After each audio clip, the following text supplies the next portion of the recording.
You played football in college, correct? Yes, ma'am. As a quarterback? Yes, ma'am. Did you injure that same foot again subsequently in the years since you twisted it in prep school? Not to my recollection, ma'am. Not to your recollection, okay. Why didn't you, Mr. Castillo, tell the VA that your doctor's note to them was inaccurate when you knew that it was? I don't feel that it's inaccurate, ma'am. Okay.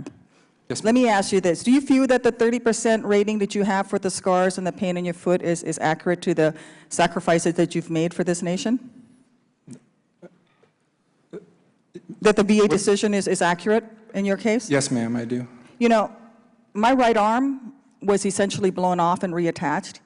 I spent a year in limb salvage with over a dozen surgeries over that time period.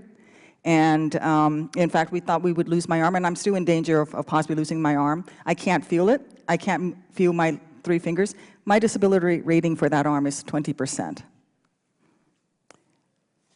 In your letter to a government official, I think it's the SVA, attention Gina Mu, you said, "My family and I have made considerable sacrifices for our country. My service-connected disability status should serve as a testimony to that end. I can't play with my kids because I can't walk without pain. I take twice daily pain medication so I can work a normal day's worth. These are crosses that I bear due to my service to our great country, and I would do it again to protect this great country." I'm so glad that you would be willing to play football in prep school again to protect this great country. Shame on you, Mr. Castillo. Shame on you. You may not have broken any laws.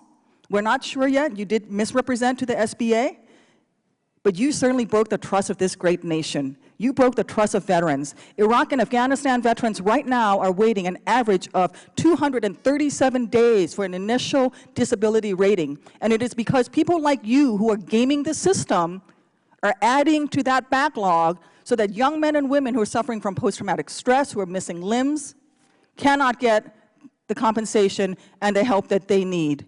And I'm sure you played through the pain of that foot all through college. Well, let me tell you something. I recovered with a young man, a Navy corpsman, who, while he was running into an ambush where his Marines were hurt, had his leg knocked off with an RPG. He put a tourniquet on himself and crawled forward. He is who played through the pain, Mr. Castillo. You did not. You took advantage of a system. You described these status just today, that other companies were using these special statuses as competitive weapons against you. You who never picked up a weapon in defense of this great nation, very cynically took advantage of the system. You broke the faith with this nation. You broke the faith with the men and women who lie in hospitals right now at Walter Reed, in Bethesda, at Brooke Army Medical Center in Landstuhl. You broke the faith with them. And if this nation stops funding veterans' health care and stops and calls into question why veterans deserve their benefits, it is because cases like you